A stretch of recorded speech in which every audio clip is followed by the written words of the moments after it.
Hi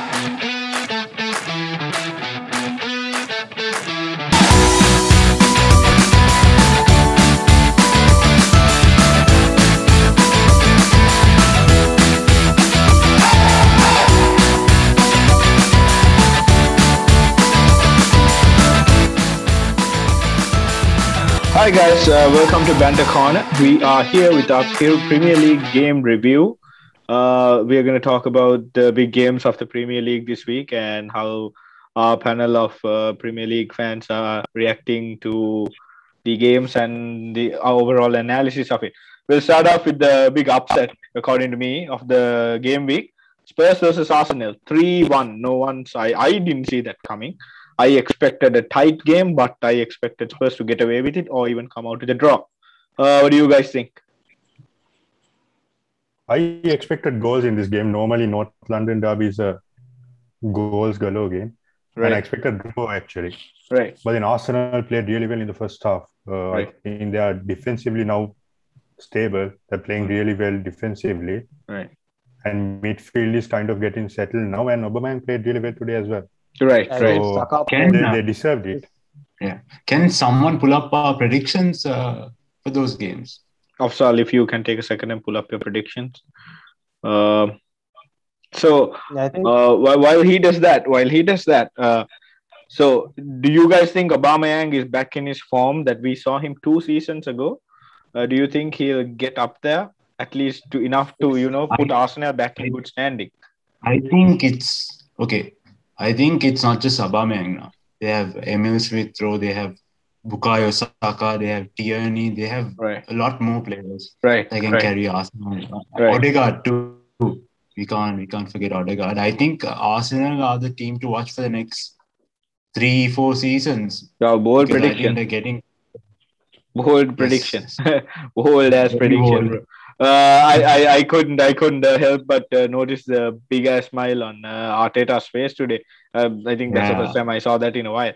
And one positive for Arsenal, there are 2 big youngsters. Their 2 star youngsters are coming back up, and they were involved in 2 of the 3 goals scored today, and Aubameyang with the other one. So I think that's a big plus for Arsenal. I think even in the back line they had a good game. Ben White and the new signing at right back. Tomiyasu. So it was all in all. I think it was a pretty decent game for Arsenal. The 7 of us, I don't think we have a lot of points coming out of this week. There is points, I think. Right, but Afsal, the man who usually comes out with the right predictions all the time, has 0. And that is a big upset because he's sitting 24 points up there with 12 clear of the man in second. Actually, no, not 12 clear. I think it's 6 clear. But it's quite concerning that even Afsal has no point. It's a crazy game week. Exactly. Right. It's not just Afsal, it's everyone. We have only 4 points. In total?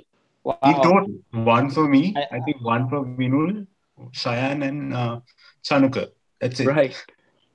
So that's absurd. I can't believe I actually went 3-0 for Tottenham. Wow. That's why you have 12 points and you're sitting last in the table, bro.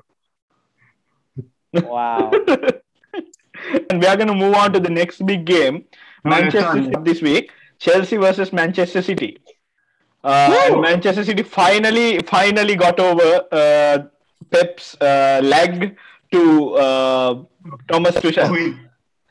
3 points boring at game this Stamford. was. Very boring game this was.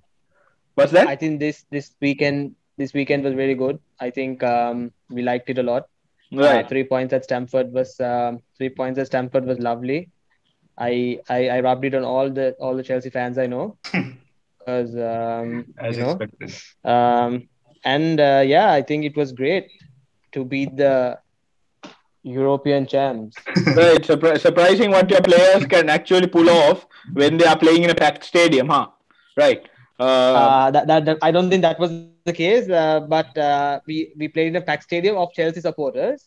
I mean, under any pressure, I support. think that was the best football we played this season so far. Really, Honestly, hands down. that's the best football you played. The goal came off a deflection, right? That was the best. No, but apart from the deflection, did you see how much possession we had? No, no. Towards the end of first half, we were having like 70 plus possession. City accomplished what we couldn't at their home stadium. Right. That is definitely their best. Here's my analysis of the game. The last time these two met was at the UCL final, right? So that too was a 0-1 win for Chelsea, right? So coming into that, I felt like the reason Chelsea won was Pep's own fault for not playing a defensive midfielder in that game. That is the reason that was the majority of the reason behind what happened to. Look. We can look back and always say that was a mistake. But Tuchel's system, I don't think Pep had faced it like properly. And now I think he has understood how they're attacking from the counter always. They bring the ball and they hit you hard. That's it. Right, which is exactly what happened. Which is exactly what happened in the UCL final, right? It was a counter attack, ball over the top. Kai Havertz getting on the edge of it. Exactly. So I was actually quite surprised that Kai Havertz didn't start and Timo Werner started instead. We've already established that Werner is a failure. I don't know why he started in a big game. I think Afra knows the answer. That was actually a good move because what they wanted to do was create space for Lukaku. Right. What he does is he gets the defenders to him. Then Lukaku gets free in the middle. That's what I think they were trying to do. But unfortunately, it didn't work out. But the thing is, Chelsea plays with 3 centre backs and 2 CDMs. I mean, that's how they normally play. So if Chelsea plays, so that's how the game goes normally against any team. In the group chat, Afzal said way before that Werner was going to start. Right. I don't know if that was a joke or he kind of expected that. Right. But I personally would have preferred to see Kai Havertz playing in place because I think he would have had more to do. But Chamat, so only positives for you in that Manchester City win? No negatives, nothing you would fix going down? Not really. I love this the back four we played. Right. Moving on to the most entertaining game of the season, game of the week at least, Brentford versus Liverpool. I expected better defense from both teams in general because I actually only watched a couple of games that Brentford played and they are pretty tight in defense. Liverpool has only conceded a goal as far as I know coming into this game in the first 6 game weeks. So surprised, disappointed. What are the two Liverpool fans' thoughts coming out of the game? That's it. You start first. To be honest, I wasn't listening to everything. So basically, he wants to know what happened between Liverpool and what do you think about the game? Okay, the game. I think it was a very entertaining game. For me, I loved it as a football fan, but as a Liverpool fan, I'm fucking gutted. But yesterday you were happy with the point. Huh? Yesterday you were happy with the point. With just that's about perspective. We should move on from it. Right, but here let me ask you a question. Were you angry at any point during the game? I wasn't angry because I have a message from you which was put in the group saying, okay, I'm getting fucking pissed now. Mane and Salah has to start scoring these. What's happening with Mane and Salah? Why are they missing out the easy goals? And even Jota missed out easy header, right? No, I was going to move on to that, yes. Yeah, you're taking too much time. I'm trying to move on the process, man. Slow it down. Why are you rushing? We should not have drawn that game. But this is also our first meeting with Brentford. And so that was the first time our players went against each other. We don't know their system completely against us, how it works. And I think during halftime, we had to adapt to it. That's the one bullshit. We had to adapt to the game. I'm going to drop out. It's 12. Okay, Manchester City fan dropping out. Wait, you don't want to stay here to talk about Manchester United? We're going to talk about Bruno in just a minute. No, it's 12 o'clock. I need to fuck off. It's 12 o'clock. I need to fuck off. I have a call. All right, then thank you for your idea. Okay, Finished. Bye. So See you. the mistake or the fault lies with the attackers, in my opinion. Right. Because even though I was meeting with them, we should have won that. Right. Here is my overall thought before we move on to Afsal's more genuine thoughts instead of Lasita's positivity. We are going. So here's the deal. I think I don't think any of the Brentford goals were bad goals. They were good. They were good team goals. They were classic goals. It was beautiful to watch them play. But at the same time, I think on the other end, Salah should have scored one more. Mane should have definitely taken the chance that he got, and Jota should have put that header in. It should have been at least a 5-3 game coming out. You can't blame the Liverpool defense. Brentford did really well. But 3-3 isn't an outcome that Liverpool fans should be happy with. It should have been 5-3. It should have been 6-3 in my opinion. Not right, 5.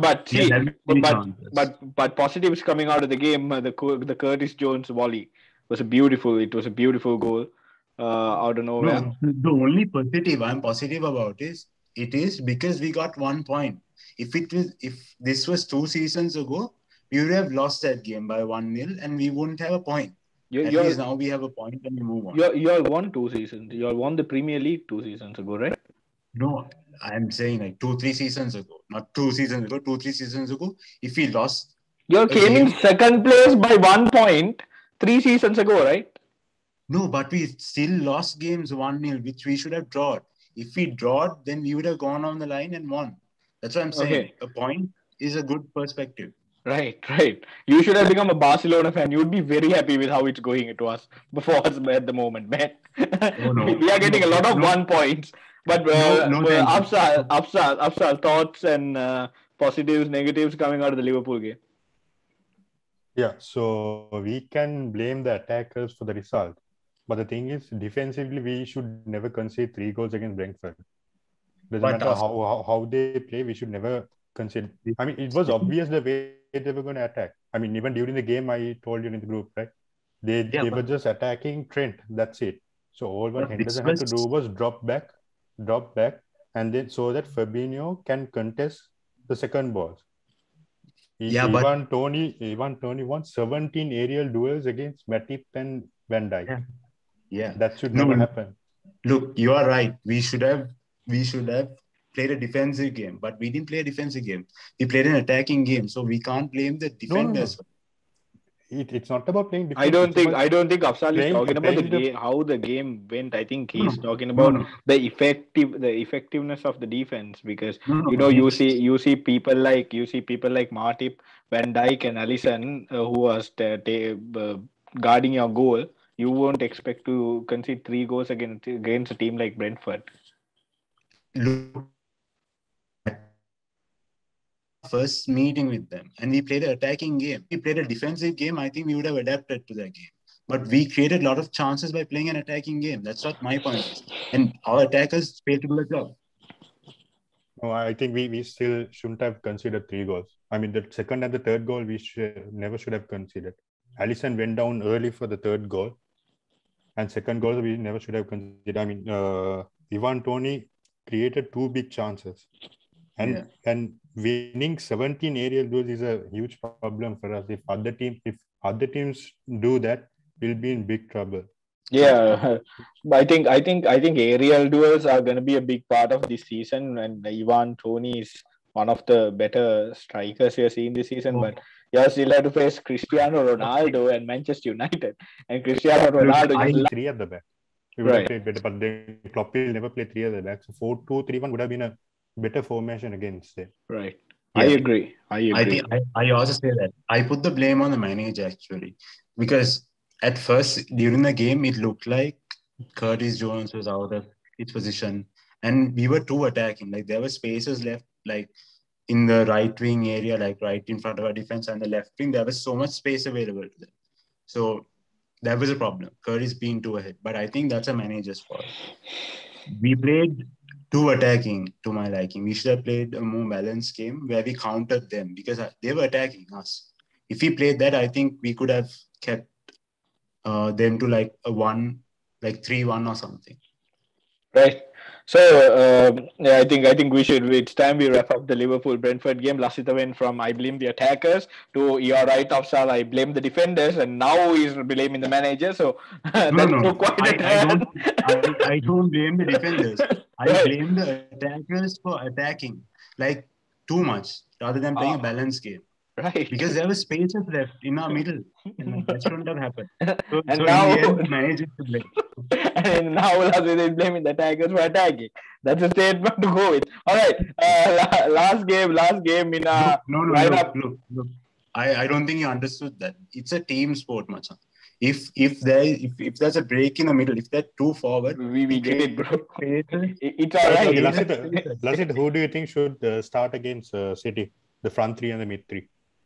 I think Firmino should start. Definitely. In the mid? In the mid, I think Henderson. Give me a start. Actually, you know what? Both, definitely. You can both give your starting lineups for what you would prefer to be your starting lineups for the Manchester City game. Just make changes to the one that started against Brentford. Afsal first. And I think Milner should start. I think in the midfield, Milner, Henderson, and Fabinho should start. Right. Okay, and your front three? Front three is Firmino, Salah, and Mane. Right. And you won't make changes to the defense? No, same. Right. Afsal, what's your? I think the defensive line should be the same. Fabinho and Henderson should play. Henderson should drop back a bit. And Ox should come in for Curtis. And Firmino should come in for Jota. I think Ox why will be a big... To make the central runs when Firmino drops back. But I think Milner should play. I think his performance this season is to a level that we can trust him to. If we go too defensive against them, we will get hammered at Anfield. Right. Milner makes runs too. Right. Yeah, but I think he's reliable than Ox. You guys also know we have a Champions League game coming up this week, right? Before your Manchester City game? Yeah, so right. I'm just putting it out there. Y'all are too focused on the Manchester City game. But anyway, let's move on. No, let's move on. No, enough Liverpool, bro. Enough about Liverpool. Doesn't need to remind us. I'm gonna remind you this. I'm gonna bet anything that Liverpool is not winning the Champions League this season. But look, a Barcelona fan can't say that. I can, but today is not about Barcelona. Today is calm down, bro. Sergio Roberto has more trophies than anyone in your team, so you don't get to say anything to me. So what did Thiago do? All right, let's double, I think. Right, let's calm down and let's move on to the last game of the game week. Manchester United versus Aston Villa. Afsal, did you see that coming too? I mean, they did lose to West Ham midweek. Okay, let's say they had the argument they didn't play the first team and what bullshit. But now, talking about it now, Aston Villa, they played their best 11. They did everything they can. Maguire and Shaw went out with injuries, but don't you think they should have won that? Or at least made it a draw with that beautiful penalty missed by him. Let's look at our predictions. What did you predict? Do you remember? I predicted a 1-1. And I think I predicted a 2-0 for Manchester United. Yeah. Not 2-1 for Manchester United. Afsal predicted a 3-0. Right. So that right there was a prediction. So I don't think anyone actually predicted a Aston Villa win for this game except Lasita predicted a draw. Yeah. But I think that should have been the case. Yeah. So do you think it was right that Ronaldo stepped out of the penalty and It was Penandes took it instead. And follow-up question right with that. How much of it do you think, how big a part do you think Martinez had to play with the mind game? I think that was Ole's call. I think he made it clear in the press conference that he only made the call. Oh, he did that? Right, I wasn't following. But that could be no, let's not conspire. Right. And the problem is, like, they don't have a playing style, United. I don't know what their playing style is at all. I think all the players are scared of Ronaldo. Right. They're just passing it to him. And then I don't know. I have no idea what their playing style is and how they're going to actually win trophies. First thing, Ronaldo should have taken that penalty. I don't know why Penandes got the ball. That is like complete. That shows the thinking of Manchester United at this moment. When they have Ronaldo in the team, they let someone else take a penalty. Who'd ever do that? Right. And the second thing is, Ole, I don't think he has this dressing room under control at all. I think he's just covering for whatever happened. And Martinez, the big man, I think he adds to this a different set of problems for Manchester United coming up. Now, by calling Ronaldo to take that ball, I think he has hit them where it hurts. And now I personally think, right, as an Argentina fan, okay, I personally think Martinez right now is the best man to have in between goal for a penalty kick. I feel like that's the case, right? His form seems to have dipped from last season, considering Aston Villa wise. But I think he's one of the best men to have in goal for a penalty kick. We saw that during the Argentina's Copa run, and we are seeing it all over again now. He gets in your head, and he studies all these penalty takers so much. He knows where they're going to hit. Look, Martinez does that very well. But also, this is not just about Martinez. It's about Manchester United. Who let someone else take a penalty where Ronaldo is right? We are past that point. That's not something we are right. But that's not something we are going to talk about now because it's pointless talking about that. That's a dumbass move. Everyone knows that. They made it very easy for a keeper to get into the head of the penalty taker. Right. When Ronaldo is there, why are you taking the penalty? Obviously, right? So put him on. And his celebration after Bruno missed a penalty, man, absolute shithouse. You would love to see it. That was the only part of the game I watched, and it was absolutely fantastic to watch. I loved it, and also one part of the game I do love, which was actually not a part of the game, the Aston Villa fan celebration after the game. The Siu. I absolutely loved seeing it. But I'll put that up. Everyone needs to see that. I stick by what I said. Manchester United is not winning any trophies this season. They are already out of one. They might win Europa League if they go there. I think you all have another domestic cup. I don't think they are going to win that either. But Manchester United is still down in the dumps. And it answered a question, how good is Penandes now that Ronaldo is in the team? And the answer is he's not good. No, actually he played well. Actually, he had a good game, Penandes. No, he created chances. Right, I agree. But so here's the thing. He's had 6 good games leading up to this. And I think it all went down the drain with this. Bro, these are the clutch moments. This is what Ronaldo's best at. Ronaldo doesn't need a penalty to score in clutch moments. But if he gets a penalty, that's like a KO, bro. And if you aren't going to take that, that's on you. I don't think Penandes will survive another week at that club. Yeah, no.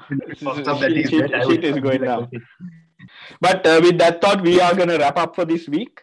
Do come back and do like, subscribe, and comment your thoughts on the game week. And please keep an eye out for a Champions League review session that's coming up probably towards the end of this week. We'll also have our predictions and FPL draft predictions up before the next game week. I hope you guys enjoyed it. Right. Have a good game, Champions League game week, guys. See you then.